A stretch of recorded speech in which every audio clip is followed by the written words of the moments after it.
உங்க எதிரி உங்கள பார்த்து நக்கலா சிரிக்கிறானா? நீங்க ஒரு சூப்பர் ஐடியா சொன்னா அத மட்டந்தட்டி பேசறானா? இல்ல நீங்க பேசும்போது மதிக்காம குறுக்கே பேசி உங்கள அசிங்கப்படுத்துறானா? இவனை எப்படி மடக்கலாம் அப்படின்னு யோசிச்சே ராத்திரி முழுக்க தூக்கம் இல்லாம ரத்தம் கொதிக்க காத்துட்டு இருக்கீங்களா? நில்லுங்க. அந்த தெரு நாய்களுக்காக உங்க ரத்தத்தை வீணாக்காதீங்க. ஏன்னா சாதாரண ஆளுங்க தான் உணர்ச்சி வசப்பட்டு கத்துவாங்க. ஆனா புத்திசாலி ராஜாக்கள் வியூகம் அமைப்பாங்க. இன்னைக்கு உங்க எதிரிய பைத்தியம் பிடிக்க வைக்க போற சுவாமி விவேகானந்தரோட 10 அணு ஆயுதங்களை நாம திறக்கப் போறோம். ஒரு சின்ன எச்சரிக்கை. இந்த வீடியோவை பாதியிலேயே நிறுத்திட்டு போறவங்க வாழ்க்கை முழுக்க எதிரிகள் கிட்ட தோத்துக்கிட்டே தான் இருக்கணும். ஏன்னா இந்த லிஸ்ட்ல வர்ற 10வது தந்திரம் தான் இந்த மொத்த யுத்தத்தையும் முடிக்க போற ட்ரம்ப் கார்டு. அது இல்லாம முதல் 9 மட்டும் செஞ்சீங்கன்னா நீங்க தான் வெக்கப்பட்டு நிக்கணும். தயாரா? அந்த ரகசிய வியூகத்தை பாப்போம். தந்திரம் 1. மௌனம் எனும் பிரம்மாஸ்திரம். விவேகானந்தர் ஒரு சூப்பர் விஷயம் சொல்றாரு. நாய்கள் குரைக்கும், ஆனா யானைகள் மௌனமா நடந்து போகும். இப்போ கற்பனை பண்ணி பாருங்க. ஒரு கூட்டத்துல நீங்க பேசிட்டு இருக்கீங்க. உங்க எதிரி குறுக்கிடுறான், உங்களை கிண்டல் பண்றான், சம்பந்தமே இல்லாம உங்க மேல பழி போடுறான். இப்போ நீங்க என்ன பண்ணுவீங்க? சாதாரணமா எல்லாரும் பண்றதுதான். உடனே கத்தி பதில் சொல்லுவீங்க, அவனை திட்டுவீங்க, நீங்க சொல்றதுதான் சரின்னு நிரூபிக்க போராடுவீங்க. ஆனா இதுதான் உங்களோட முதல் தப்பு. இதுதான் உங்களோட தோல்வி. விவேகானந்தர் என்ன சொல்றாருன்னா, அமைதியா இருங்க. மௌனம்னா அது பயம் கிடையாது, அது திமிரும் கிடையாது. மௌனம்னா என்ன தெரியுமா? நீ பேசுறதுக்கு நான் பதில் சொல்ற அளவுக்கு நீ ஒரு பெரிய ஆளே இல்ல அப்படிங்கிற ஒரு பவர்ஃபுல் அறிவிப்பு. அடுத்த முறை உங்க எதிரி உங்களை திட்டும்போது அப்படியே பேச்ச நிறுத்துங்க.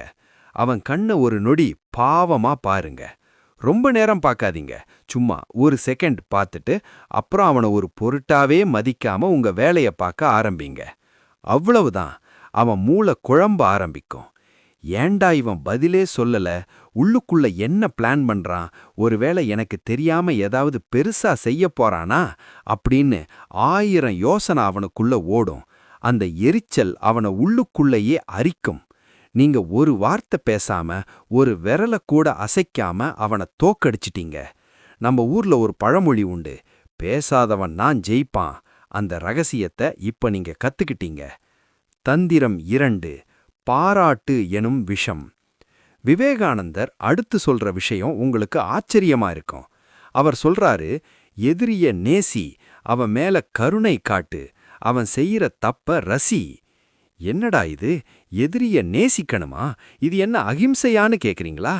இல்ல நண்பா, இது சுத்தமான யுத்த தந்திரம், வார் ஸ்ட்ராட்டஜி. நல்லா கவனிங்க. உங்க எதிரி உங்கள பத்தி ஒரு பொய்ய பரப்புறான், உங்கள கெட்டவனா காட்ட நினைக்கிறான். நீங்க அவனை திட்டி அடிக்க போறீங்கன்னு வைப்போம். அவனுக்கு அதுதான் வேணும். அவன் உங்க கோபத்தை எதிர்பார்த்து தான் நிக்கிறான். அப்போதான் அவன் தன்னை ஒரு ஹீரோவா காட்டிக்க முடியும். ஆனா விவேகானந்தர் சொல்லிக் கொடுத்த தலைகீழ் யோசனை இதுதான். நீங்க அவனை பாராட்டுங்க. நக்கலா இல்லாம ரொம்ப சீரியஸா எல்லாரும் முன்னாடியும் சொல்லுங்க. என்னங்க, உங்களுக்கு இவ்வளவு விஷயம் தெரிஞ்சிருக்கு, உங்க பேச்சு அப்படியே தீப்பொறி பறக்குது அப்படின்னு ஒரு போடு போடுங்க. அவன் திகைச்சு போய் நிப்பான். நீங்க பாராட்டும் போது அவனோட ஹீரோ பிம்பம் உடைஞ்சு அவன் ஒரு கோமாளியா மாறிடுவான். நீங்க அவனை விட ஒரு படி மேல இருக்கீங்கன்னு மத்தவங்களுக்கு தெரிஞ்சிடும். அவன் அடுத்து என்ன பண்றதுன்னு தெரியாம தடுமாறும் போதுதான் நாம நம்மளோட 3வது தந்திரத்தை இறக்கணும். தந்திரம் 4. அலட்சியம் எனும் வேதனை, த பெயின் ஆஃப் இக்னரன்ஸ். விவேகானந்தரோட ஆகச் சிறந்த ஆயுதம் இதுதான். அவர் என்ன சொல்றாருன்னா, ஒரு மனுஷனுக்கு நீ கொடுக்கக்கூடிய ஆகச் சிறந்த தண்டனை அவனை சுத்தமா கண்டுக்காம விடுறதுதான். கொஞ்சம் யோசிச்சு பாருங்க. உங்க எதிரி உங்களை திட்டுறான், நீங்க பதில் சொல்லல, மாறாக பாராட்டுறீங்க. ஆனா இப்போ இன்னும் ஒரு படி மேல போகணும். அவன் முன்னாடி நிக்கும்போது அங்க ஒரு ஆளே இல்லாத மாதிரி நீங்க நடந்துக்கணும். அவன் என்ன பேசுறான், காதுல வாங்காதீங்க. அவன் என்ன கேக்குறான், பதில் சொல்லாதீங்க. அவன் முன்னாடி நிக்கும்போது உங்க கண்கள் அவனை தாண்டி வேற எங்கேயோ பார்க்கட்டும். இது ரொம்ப கொடுமையான தந்திரம். ஏன்னா மனுஷனோட ஈகோ இத தாங்கவே தாங்காது. புறக்கணிப்பு அப்படிங்கிறது சாவை காட்டிலும் கொடுமையானது. நீ இந்த இடத்துல இருக்கிறதுனால எனக்கு ஒரு வித்தியாசமும் இல்ல அப்படிங்கிற உங்களுடைய அந்த தன்னம்பிக்கையான அறிவிப்பு தான் அவனோட அழிவுக்கே ஆரம்பம். அடுத்து தந்திரம் 5, நேரம் எனும் காத்திருப்பு, த பவர் ஆஃப் வெயிட்டிங். சுவாமி விவேகானந்தர் சில சமயம் மணிக்கணக்கில் அமைதியா இருப்பாராம். அதை பார்த்து அவரோட சீடர்களே பயந்து போயிடுவாங்க. ஏன்னா அந்த மௌனத்துக்குள்ள 1000 சிங்கங்களோட கர்ஜனை இருக்கும். நமக்கு இருக்கிற பெரிய பிரச்சனையே இதுதான். யாராவது ஒருத்தர் நம்மள திட்டுனா உடனே பதில் சொல்லணும், அவமானப்படுத்தினா அந்த நிமிஷத்திலேயே நிரூபிக்கணும்னு துடிப்போம். இந்த அவசரம்தான் நம்மள தோக்கடிக்குது. விவேகானந்தர் சொல்றாரு, சரியான நேரம் வரட்டும், அது வரைக்கும் உன் வில்லையும் அம்பையும் தயாரா வச்சுக்கோ, ஆனா அவசரப்பட்டு அம்ப விடாத. உங்க எதிரிய நீங்க இன்னைக்கே ஜெயிக்கணும்னு அவசியம் இல்ல. அவன் செஞ்ச தப்புக்கு அவனா வந்து விழுற வரைக்கும் நீங்க ஒரு பார்வையாளனா மட்டும் இருங்க. நியாயம் தாமதமா வந்தாலும் நிச்சயமா வரும். காலம் அவனுக்கு பதில் சொல்லும். அப்போ பாருங்க அவனோட அறுவடை எப்படி இருக்குன்னு. தந்திரம் 5, தனிமை எனும் வலிமை. விவேகானந்தருக்கு ஒரு ரகசியம் நல்லாவே தெரியும். கூட்டம் எப்பவும் சத்தம் மட்டும்தான் போடும், ஆனா வீரன் தனிமையில தான் தவம் செய்வான். உங்க எதிரி உங்களை தனிமைப்படுத்துறானா, உங்க நண்பர்களை உங்களுக்கு எதிரா திருப்புறானா, சொந்தக்காரங்க எல்லாம் உங்களை விட்டு போயிட்டாங்களா, எனக்கு யாருமே இல்லையேன்னு நீங்க வருத்தப்படுறீங்களா, இந்த இடத்துல தான் விவேகானந்தர் சிரிப்பாரு. அவர் சொல்வாரு, கடவுள் யாருக்கு ஒரு ஸ்பெஷலான வேலையை கொடுக்கணும்னு நினைக்கிறாரோ அவங்கள தான் முதல்ல தனிமைப்படுத்துவாரு. மோசஸ் தனியா தான் இருந்தாரு. புத்தர்ல இருந்து விவேகானந்தர் வரைக்கும் எல்லாரும் தனிமையை கடந்தவங்க தான். தனிமைங்கிறது சாபம் கிடையாது, அது ஒரு வரம். ஏன்னா அங்கதான் உங்க மனசு ஆயுதம் எடுக்கும், உங்க புத்தி கூர்மையாகும், உங்களுக்குள்ள தூங்கிட்டு இருக்கிற சிங்கம் விழிச்சுக்கும். அவன் உங்களை தனிமைப்படுத்துறானா? கவலைப்படாதீங்க. அந்த தனிமையையே உங்களோட பலமான கோட்டையா மாத்துங்க. அந்த கோட்டைக்குள்ள யாரையும் விடாதீங்க. அங்க உட்கார்ந்து உங்களுக்கான தந்திரங்களை நிதானமா வடிவமைங்க. அவன் அந்த கோட்டைக்கு வெளியே நிற்கட்டும், மழையில நனையட்டும், வெயில்ல காயட்டும். ஆனா அந்த கோட்டைக்குள்ள ராஜா நீங்க தான். நீங்க அமைதியா இருக்கிறது தான் அவனுக்கு பெரிய தலைவலியே.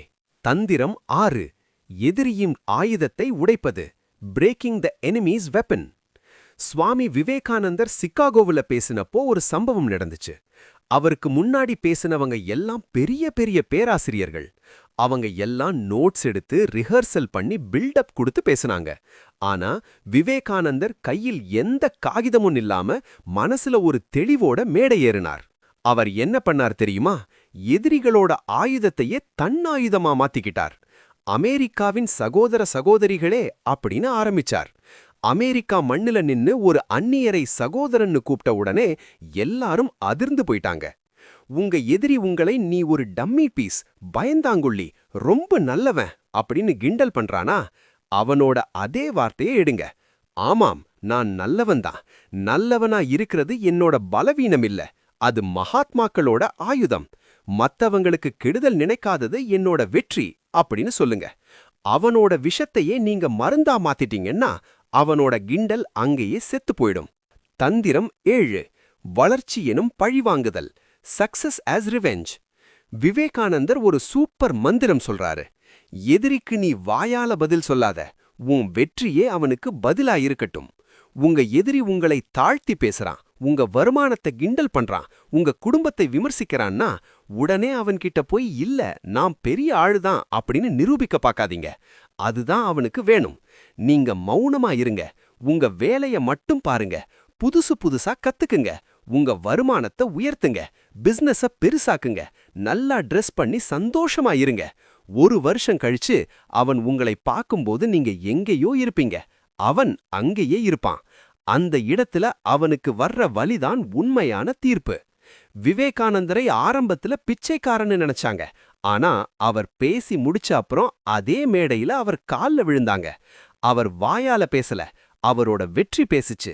தந்திரம் 8, எதிரியின் பலம் கண்டறிதல், ஃபைண்ட் தேர் வீக்னஸ். யுத்தம்ங்கிறது எதிரியோட பலத்தை வெல்றது இல்லைங்க, அவனோட பலவீனத்தை கண்டுபிடிக்கிறது. உங்க எதிரி எதுல பெருமைப்படுறான்னு பாருங்க. அவனோட பேச்சா, பணமா, இல்ல அவன் வச்சிருக்கிற கான்டாக்ட்ஸா? அவன் தன்னோட பேச்ச நினைச்சு பெருமைப்பட்டா நீங்க பேச மௌனமா இருங்க, இல்ல மொபைல் பாருங்க. அவன் பேசி முடிச்சதும் சரி வேற என்ன அப்படின்னு அசால்ட்டா கேளுங்க. அவன் பணத்தை நினைச்சு பெருமைப்பட்டா நீங்க பணத்தை ஒரு குப்பையா நினைச்சு பேசுங்க. பணம் இன்னைக்கு வரும் நாளைக்கு போகும்னு ஒரு போடு போடுங்க. அவனோட பலத்தை நீங்க ஒரு பொருட்டாவே மதிக்காத போது அவனுக்கே பைத்தியமே பிடிச்சிடும். அவனோட ஆயுதம் அங்கேயே மழுங்கி போயிடும். தந்திரம் 9. சிரிப்பு எனும் குண்டு. த ஸ்மைல் பாம்ப். விவேகானந்தர் சத்தமா சிரிப்பாரு, கஷ்டத்திலையும் சிரிப்பாரு, அவமானத்திலையும் சிரிப்பாரு. ஏன்னா அந்த சிரிப்பு அவரை எல்லா சூழ்நிலையை விடவும் மேல தூக்கி வச்சது. உங்க எதிரி உங்களை கேவலமா பேசும்போது நீங்க ஏன் முகத்தை சுருக்குறீங்க, ஏன் கோபப்படுறீங்க? நண்பா, நீங்க கோபப்பட்டா அங்கேயே தோத்துட்டீங்க. அதுக்கு பதிலா நல்லா வாய் விட்டு சிரிங்க. அவன் பண்ற கிண்டல ஒரு காமெடி மாதிரி ரசிச்சு சிரிங்க. அவனுக்கே ஒரு சந்தேகம் வரும், இவன் ஏன் சிரிக்கிறான், இவன் கிட்ட ஏதோ ரகசியமான பெரிய பிளான் இருக்குமோ அப்படின்னு பயப்பட ஆரம்பிச்சிருவான். சிரிப்புங்கிறது மனுஷனோட அசல் முகம், மத்தது எல்லாம் வெறும் வேஷம்தான். எந்த ஆயுதமுமே இல்லாத ஒரு போர் வீரனுக்கு கிடைத்த மிகப்பெரிய கவசம் அவனோட சிரிப்பு மட்டும்தான். நீங்க சிரிக்கும்போது நீங்க அவனை விட ஒரு பெரிய ஆளா தெரிவீங்க. உங்க சிரிப்பை பார்க்கும்போது அவனுக்கு பெரிய தலைவலியே வந்துடும். ஏன்னா அவன் உங்களை சின்ன ஆளா காட்டணும்னு நினைக்கிறான். ஆனா உங்க புன்னகை உங்களை ஒரு ராஜாவா அங்க நிப்பாட்டும். அவன் தோத்து போய் நிப்பான். தந்திரம் 10. மன்னிப்பு எனும் master plan. The strategy of forgiveness. இதுதான் கிளைமேக்ஸ். இந்த 10வது தந்திரம் இல்லாம மேல சொன்ன அந்த 9 தந்திரங்களும் முழுசாகாது. விவேகானந்தர் ஒரு சூப்பர் விஷயம் சொல்றாரு. மன்னிக்கிறதுங்கிறது ஒரு பெரிய மனசுன்னு உலகமே சொல்லும். ஆனா நான் சொல்றேன், மன்னிப்புங்கிறது ஒரு மிகப்பெரிய தந்திரம். உங்க எதிரி உங்களை ரொம்ப கஷ்டப்படுத்திட்டான், உங்க கெரியரை தடுக்க பார்த்தான், உங்க இமேஜை கெடுத்தான், உங்க மனச புண்ணாக்கினா. இப்போ நீங்க அவனை மன்னிக்கிறீங்க. அவன் உங்க கிட்ட வந்து மன்னிப்பு கேட்கணும்னு அவசியம் இல்ல. நீங்க உங்க மனசுக்குள்ள அவனை மன்னிச்சிட்டீங்க. நான் உன்னை மன்னிச்சிட்டேன், எனக்கு உன் மேல எந்த வருத்தமும் இல்ல, நீ என்ன பண்ணாலும் எனக்கு கவலை இல்ல, நான் என் வாழ்க்கையை வாழப் போறேன் அப்படின்னு நீங்க முடிவெடுக்கும்போது என்ன நடக்கும் தெரியுமா? அவன் அங்கே ஒரு குற்றவாளியா நிப்பான். நீங்க அங்கே தீர்ப்பு சொல்ற நீதிபதி ஆயிட்டீங்க. மன்னிப்புன்றது பலவீனம் இல்லைங்க, அது அதிகாரம். ஏன்னா மன்னிக்க தெரிஞ்சவன் மட்டும்தான் போர்க்களத்தை விட்டு வெற்றிகரமா வெளியே வர முடியும். மன்னிக்க தெரியாதவன் எப்பவும் அந்த போர்க்குள்ளேயே மாட்டிக்கிட்டு தவிப்பான். இப்ப சொல்லுங்க, அவன் உங்களை மறுபடியும் திட்ட முடியுமா? நீங்க பதில் சொல்ல மாட்டீங்க. கிண்டல் பண்ண முடியுமா? நீங்க சிரிச்சிட்டு போயிடுவீங்க. வெறுக்க முடியுமா? நீங்க தான் மன்னிச்சிட்டீங்களே. அவனோட எல்லா ஆயுதங்களும் இப்போ குப்பையாயிடுச்சு. அவனோட விஷம் சாதாரண தண்ணியா மாறிடுச்சு. அவன் அங்கே தனிமையில தவிக்கிறான். நீங்க சிரிச்சுக்கிட்டே உங்க இலக்கை நோக்கி போறீங்க. இப்ப சொல்லுங்க, யார் ஜெயிச்சது? இந்த 10 ஆயுதங்களும் உங்க கையில இருக்கும்போது இனி எந்த எதிரியும் உங்களை அசைக்க முடியாது. ஆனா ஒண்ணு மட்டும் ஞாபகம் வச்சுக்கோங்க, இந்த தந்திரங்களை நீங்க பயன்படுத்துறது மத்தவங்கள காயப்படுத்த இல்ல, உங்களை நீங்க பாதுகாத்துக்கிட்டு ஒரு வெற்றியாளனா உயர்றதுக்கு மட்டும்தான். இந்த வீடியோ உங்களுக்கோ இல்ல உங்க நண்பருக்கோ கண்டிப்பா ஒரு தெம்பை கொடுத்திருக்கும்னு நான் நம்புறேன். இந்த 10 விஷயத்துல உங்களுக்கு பிடிச்ச ஆயுதம் எது? அத மறக்காம கீழே கமெண்ட் பண்ணுங்க. இந்த கண்டென்ட் உங்களுக்கு பயனுள்ளதா இருந்தா அந்த லைக் பட்டனை ஒரு தட்டு தட்டிடுங்க.